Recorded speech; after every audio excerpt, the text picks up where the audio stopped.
Wow.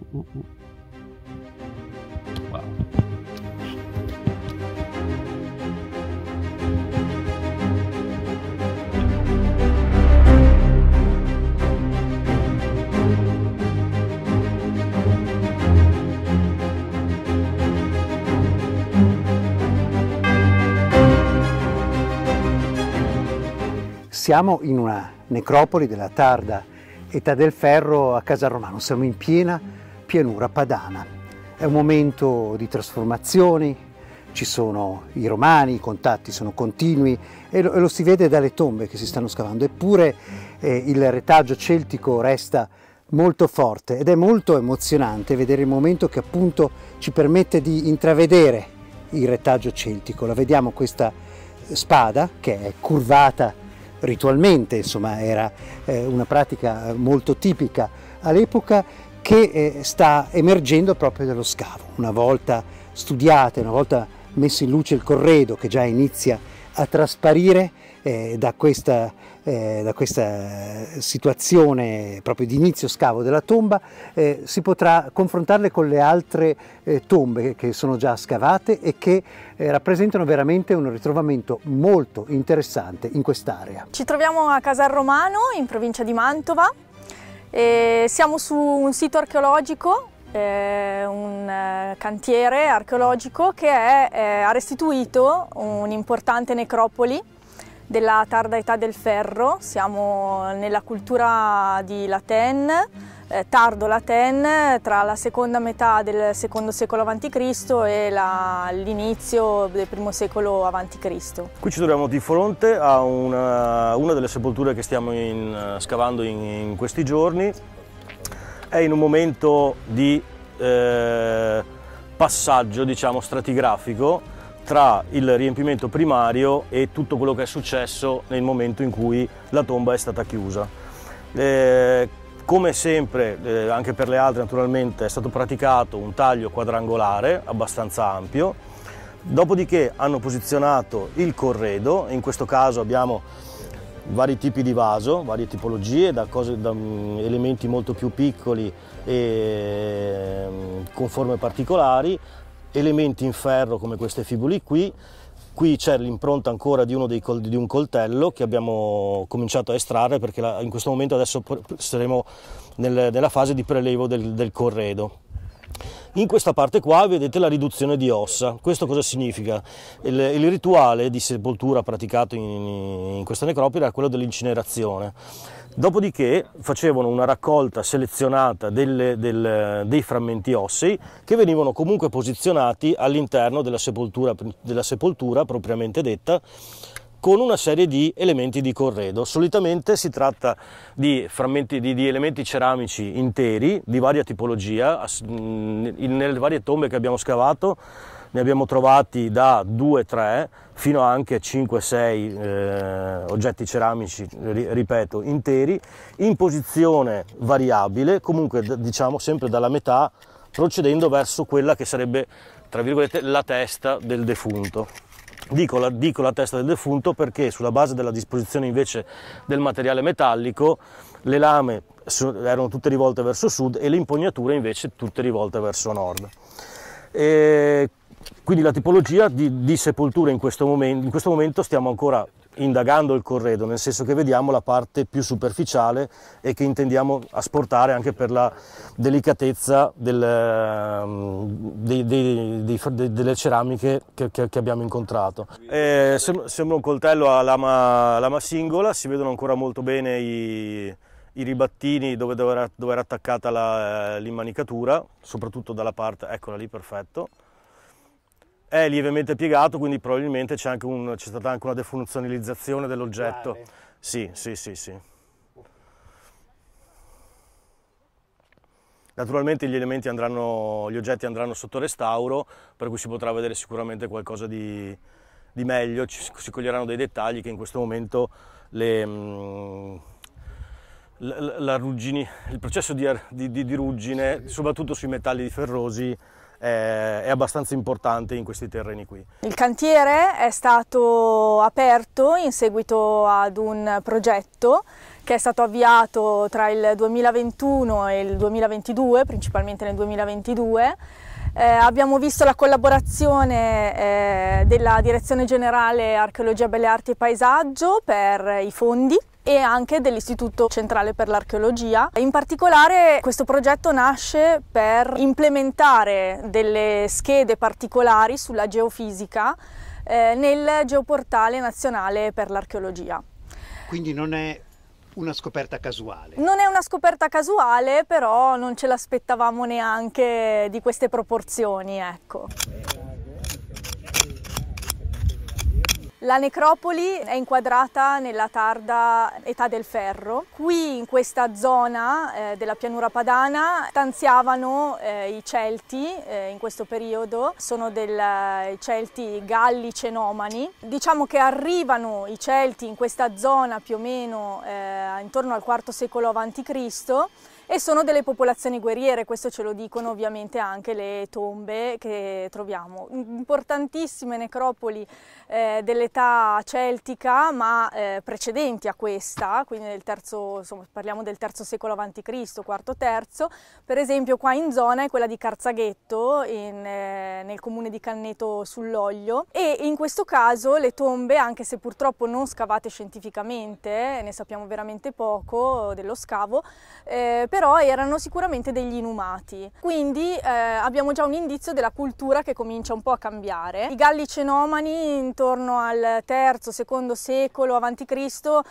Sono protagonisti di rapporti con la popolazione romana, di cultura romana, che in questa zona però sono pacifici a differenza di altre zone anche della stessa Lombardia. Diciamo quindi che le due culture cominciano a fondersi molto progressivamente. Probabilmente il fatto che i defunti venissero incinerati, soprattutto gli uomini, ma in questo caso abbiamo un'evidenza anche che vengono incinerate anche le donne, sono indice appunto di questa compresenza di culture e di questo avvicinarsi della cultura cenomane a quella romana. Qui lo scavo è appena iniziato invece. Esattamente, rispetto alla tomba che abbiamo visto in precedenza, qui siamo a un livello iniziale, ovvero stiamo cominciando ad abbassarci nella parte centrale più chiara che abbiamo esposto precedentemente e cominciamo a vedere i primi oggetti di corredo che stanno spuntando.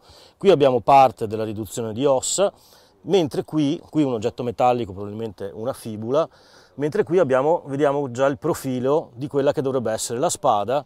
Come si vede è piegata ritualmente in antico, probabilmente ha ancora il fodero presente, per cui dovremmo essere anche molto attenti al momento del recupero, in modo che nelle fasi di restauro sia possibile raccogliere le maggiori informazioni possibili, e mentre all'esterno siamo alla testa della terra di rogo propriamente detta. Sempre questo tipo di tombe che sono tutte molto simili tra di loro.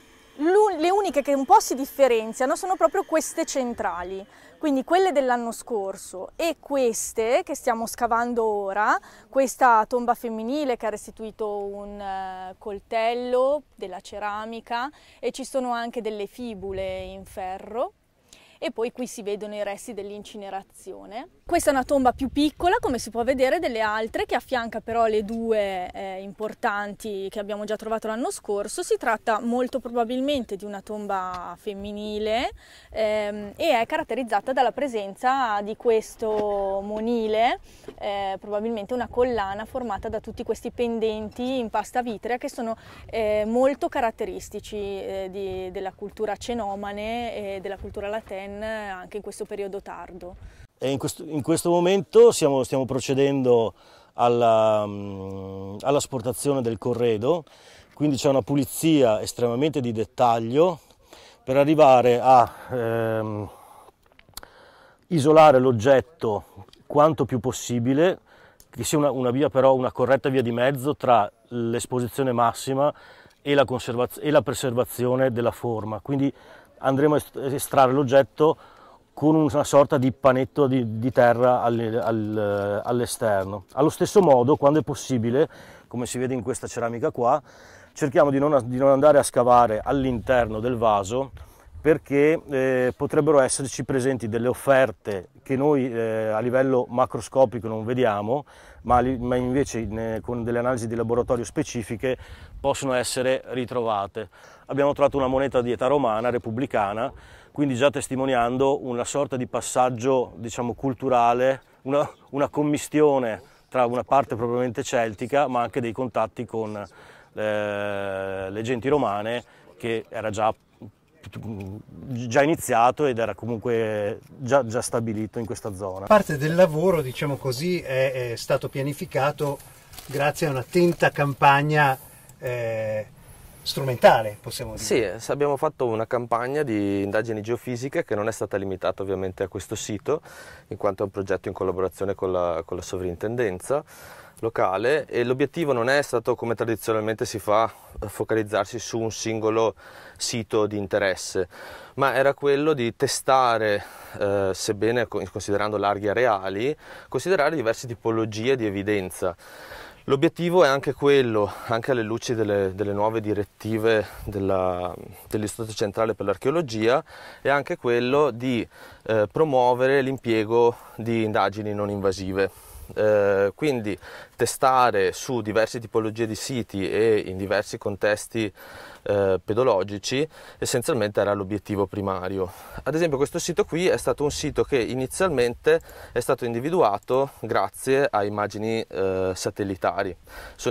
Queste erano immagini tra l'altro disponibili al grande pubblico, in quanto erano disponibili direttamente su Google, e abbiamo visualizzato di fatto e interpretato una serie di soil mark e crop mark. Se vedi, ci sono tutti questa serie questi erano crop mark, perché sì, era ovviamente era medica l'area, e la cosa che colpiva di più, ed è anche stato l'obiettivo, era cercare di analizzare alcune di queste strutture circolari, dei fossatelli circolari. Che ti fanno venire in mente immediatamente un tumulo, no? I confronti sono quelli legati ai tumuli. Adesso qui nel pianura padana al momento di solito sono dati all'età del bronzo. Noi abbiamo trovato materiali che sembrano portarli a un periodo un po' più tardo, e ci sono molti confronti a livello europeo. Ovviamente, parlando di strutture negative, il primo strumento impiegato è stato un gradiometro Fluxgate, che tuttavia non ha dato i risultati sperati, in quanto solo alcune feature sono visibili, si vedono degli oggetti metallici e grandi. Questi sono lavori di risistemazione agraria dove sono stati portati degli inerti. La sorpresa è stata poi quando abbiamo deciso di indagare l'area con il radar, e direi anche con nostro stupore, al di sotto dell'arativo, che è ben visibile anche nelle slice, abbiamo iniziato a vedere una maggiore corrispondenza tra quelle che erano le feature individuate dalle immagini satellitari e quelle individuate in questo caso dall'indagine geofisica, dal radar in questo caso.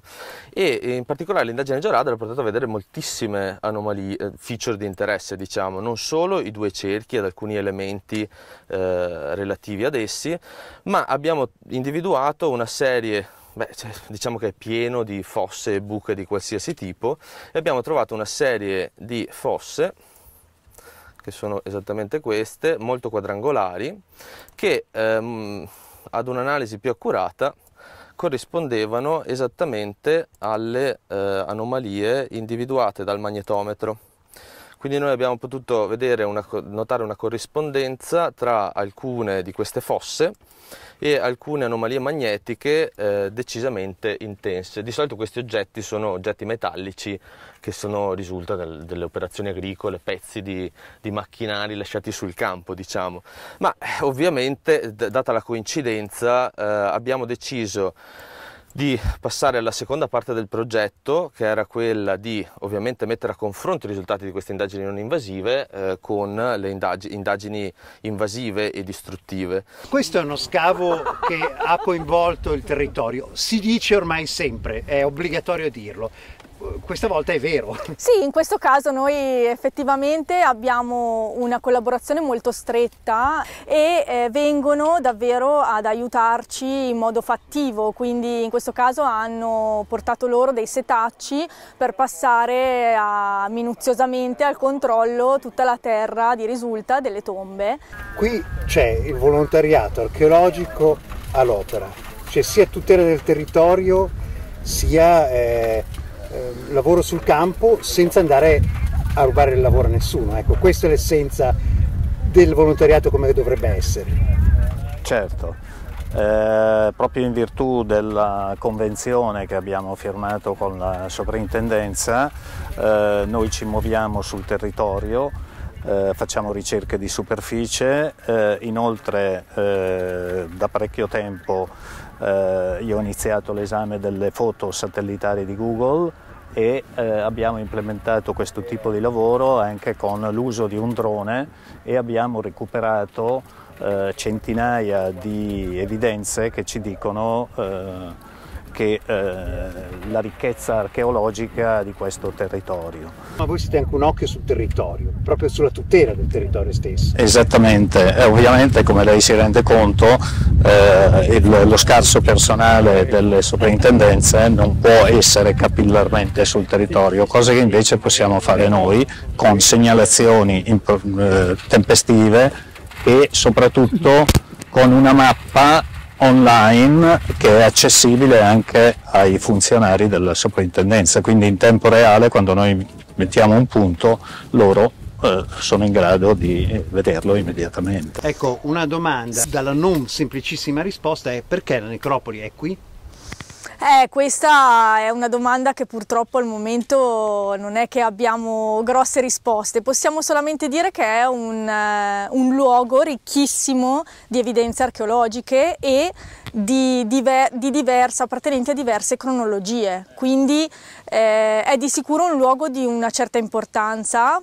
Probabilmente abbiamo individuato anche delle zone di paleoalvei, quindi insomma a livello naturale sicuramente consono a un certo tipo di insediamento, e poi però appunto vediamo assolutamente pluristratificato, cioè abbiamo dei tumuli dietro di me, qui una necropoli della tarda età del ferro, probabilmente ad uso comunque familiare, insomma non ci aspettiamo tante generazioni, insomma quelle tombe che vediamo dovrebbero essere circoscritte a queste, e poi una strada romana probabilmente ancora più in là dove c'è il cimitero di Casarromano, c'è già un'area vincolata per il ritrovamento di tombe di tarda età romana.